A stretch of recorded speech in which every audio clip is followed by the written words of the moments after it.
What's up guys, it's Tommy here and we have some good news for you guys because Fabrizio Romano is reporting on his YouTube channel that Liverpool FC are convinced that Virgil van Dijk will sign a new contract at Liverpool. So we will discuss all the details in this video, but Van Dijk also got a very big, very lucrative contract offer from Saudi Arabia, but so far he hasn't accepted that contract yet and his contract is still up in the air. But after yesterday's really concerning video about Van Dijk, I wanted to upload more cheerful and more happy video today. So Fabrizio Romano has offered a reassuring update to Liverpool fans. I think many of us are worried about what is going on with the big three players contracts. Trent Alexander-Arnold, Salah and Van Dijk are three of the best four players at Liverpool. I think Alisson is in the top three alongside Salah and Van Dijk, but Trent is probably our fourth best player. And to lose three of Liverpool's best players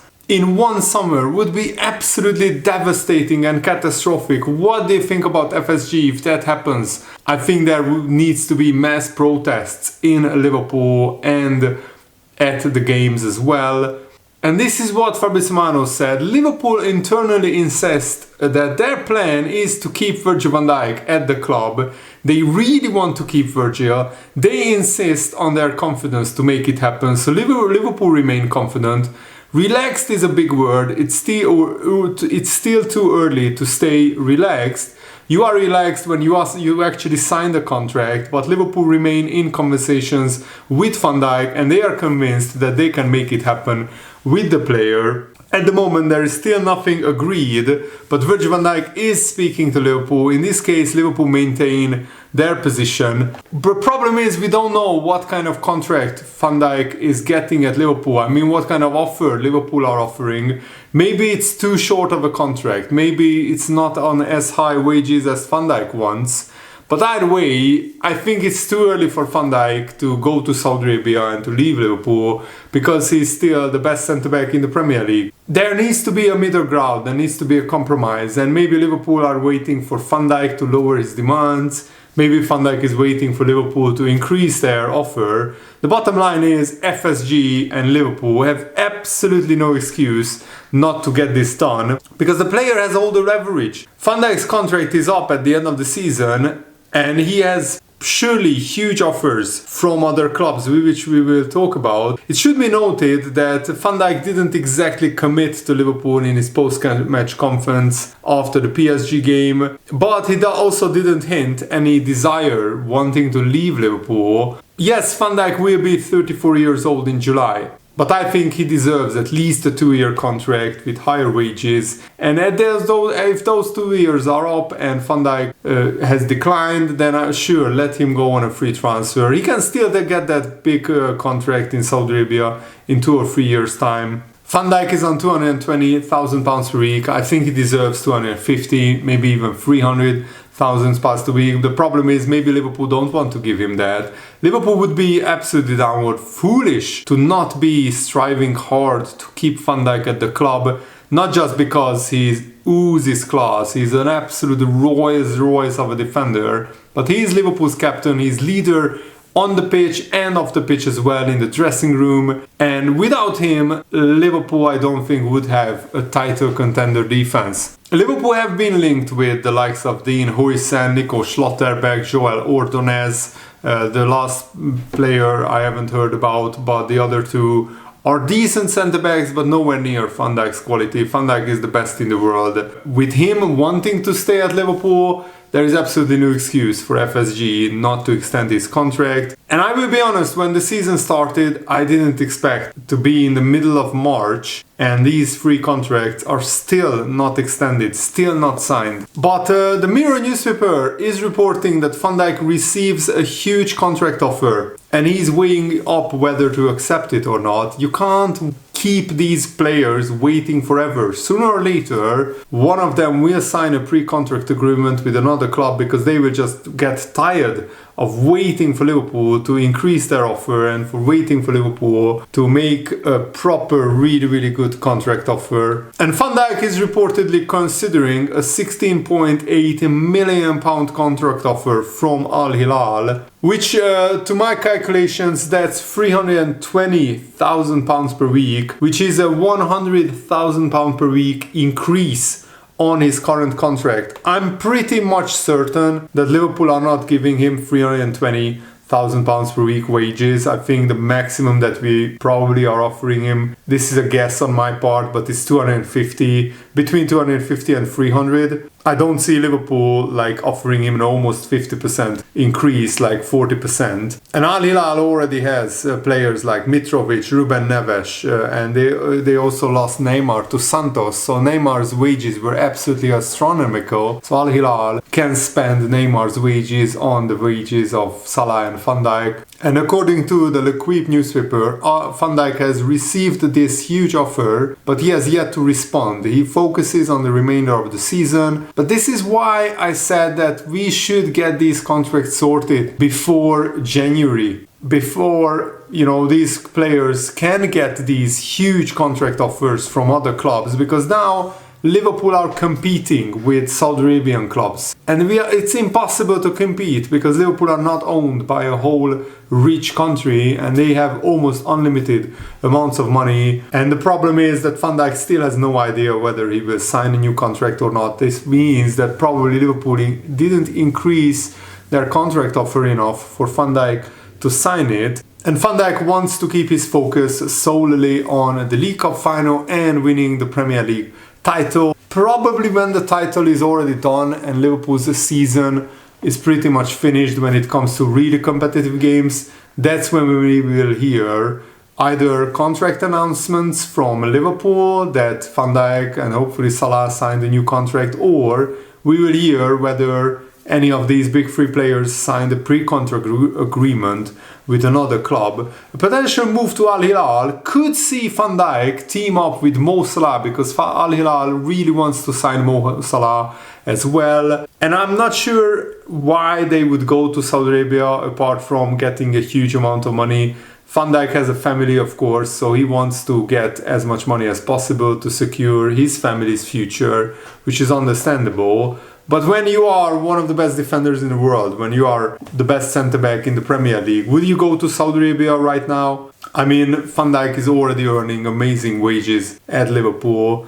The only way I can see Van Dijk and Salah leaving is if Liverpool want to actually lower their wages and offer them like insultingly short, like 1-year contracts. We don't know whether that is the case or not. But hopefully the truth will come out sooner or later. And if Liverpool really are lowballing these big players, then I'm really, really angry at FSG. Van Dijk is also expected to have offers from Europe, because Real Madrid, Inter, Bayern Munich have been linked with Van Dijk. No concrete offers arrived from those clubs. But maybe at the end of the season there will be offers. Paris Saint-Germain, of course, are another club who would love to have Van Dijk, and they would offer him huge wages as well, that Liverpool won't be able to compete with that. And of course, Van Dijk was seen talking with the PSG president, the PSG chairman after the PSG game. Trent Alexander-Arnold is heavily linked with a move to Real Madrid. And if his injury is really bad, then he might not play again for Liverpool, which would be devastating. I think he will be back before the end of the season. By the time Trent Alexander-Arnold is back from his injury, probably Liverpool have already sealed the Premier League title. Conor Bradley will be back for the Everton game, so we just have to get through this League Cup game, League Cup final against Newcastle with Kwanzaa at right back, and then Conor Bradley will be back. And I really hate hearing from Van Dijk that he has still no idea whether he will stay at Liverpool or not. What is Liverpool waiting for? Van Dijk is playing at the highest level, so surely we should get very close to Van Dijk's demands when it comes to a new contract. But this Liverpool fan, Lawrence Rickson, offers an interesting, different point of view, maybe Jurgen Klopp's departure was the turning point. Maybe the players signaled their intentions even before Arne arrived that they want to leave Liverpool. Liverpool tried to keep them, but they have chosen to move on. Salah may have been tempted by Saudi's offer last summer, and Salah might be getting £750,000 per week in Saudi. Van Dijk could explore similar opportunities. Trent Alexander, of course, has very strong links to Real Madrid. That move I can understand a little bit more. But Van Dijk and Salah choosing money over Liverpool right now feels a little bit hollow to me, because they can still offer so much at Liverpool, and they can still probably win another Champions League in the next 2 years at Liverpool. But if they win the Premier League and go off to the sunset, and it's their choice, they need to come out and say it. They need to be honest with us Liverpool fans. At the end of the season, Van Dijk needs to say, if he goes, I want to go and I don't want to accept Liverpool's contract offer. But of course the players will probably spin this as Liverpool's fault. It's very difficult to judge who is right and who is wrong in this whole situation without actually knowing the exact figures and the exact numbers and the exact conversations taking place in these contract talks. Another Liverpool fan says, personally I think Liverpool are waiting until the trophies are won, because their next contracts, Van Dijk's and Salah's next contracts, would be heavily incentivized with bonuses for winning trophies because of their age, and probably their salary would remain pretty much the same, but with big bonuses for winning the Premier League, winning the Champions League, winning the FA Cup. But also there is an argument to be made for, you can't really take anything at face value of what these players say, because what Salah and Van Dijk are saying in the media is all just a negotiating tactic in these contract talks. Salah said similar things before his last contract was extended in 2022. So this could be all part of the negotiating the best deal for themselves, for Van Dijk, for Salah. But until we know whether Liverpool offered a respectful contract offer to any of these three players, I will blame FSG, I will be honest, because I can't see Van Dijk asking for like 4-year, 3-year contract on £350,000 a week. If the player's asking Liverpool to match the Saudi wages, then they are absolutely deluded. Liverpool cannot afford to do that. But the longer this goes on, the longer this drags on, the more likely it becomes that Liverpool will lose 3 of their best players. And I don't think that ever happened in European football before, that the top club lost 3 of their 4 best players in one summer window on a free transfer as well. Never mind losing them and selling them, that would be bad, but losing them on a free transfer, that would be absolutely devastating, and it would be an awful look, a PR disaster for Liverpool. I also want to weigh in on how Liverpool fans reacted to the PSG defeat, because yes, we are very disappointed. I'm absolutely gutted still, and we were so unlucky on another day. Just Liverpool get the penalty or score one of their chances and go through. But this still could be one of Liverpool's best seasons in the past 39 years. And I was actually surprised to hear that the last time Liverpool won a league title and the cup was 1986. Oh my goodness, that is crazy. That's 40 years almost. 39 years was the last time Liverpool won a league title and another cup besides that. That is crazy. That is mind-blowing to me. Absolutely insane. I mean, we've had great years. Like in 2001, we won 5 trophies. In 2005, we won the Champions League. In 2006, we won the FA Cup. In 2019, we won 3 trophies. The Champions League, the UEFA Cup, the UEFA Super Cup and the Club World Cup. In 2022, we won the League Cup, the FA Cup and the Community Shield. But we haven't won a league title and another cup in the same year since 1986. And let's be honest, this season is much better than most of us expected. Of course, winning the Premier League is always the main target for Liverpool, especially after Liverpool didn't get to celebrate with the fans in the stadium their last league title. I agree that the best title to win is the Premier League. Of course, the Champions League is amazing and it's probably the most famous trophy in European football, but the Premier League is the hardest league to win.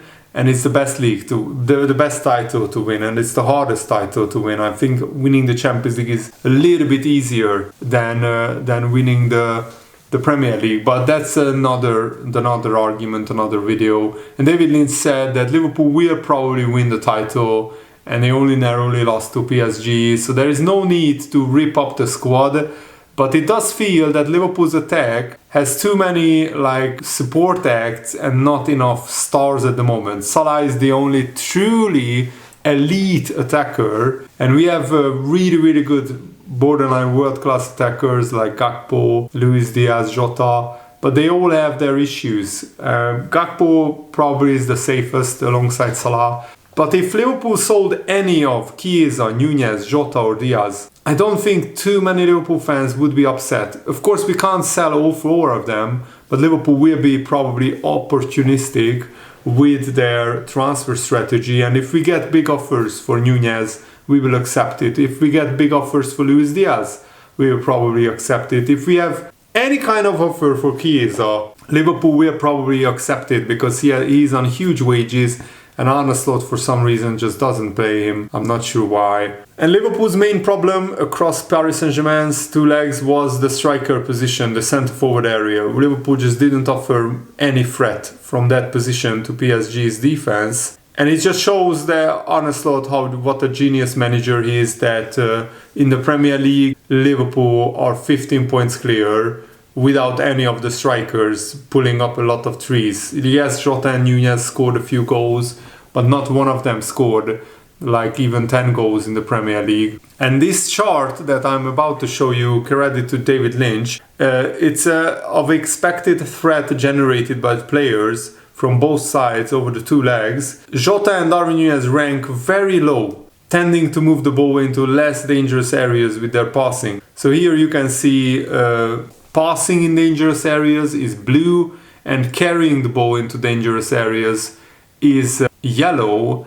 And Jota is actually passing into less dangerous areas a lot more than anybody else. And McAllister is top. His passing forward is absolutely brilliant, and Trent Alexander-Arnold as well. But as you can see, the others are mostly Paris Saint-Germain players. And yes, Diogo Jota is last on this metric, and Darwin Nunez is fourth to last, which means that, they weren't really any good. So let me know if Liverpool don't extend the contracts of Van Dijk, Salah and Trent Alexander-Arnold. Will you be FSG out? Let me know your thoughts down below, and thanks for watching guys. Hope you enjoyed this video. Have a nice day. See you later. Goodbye.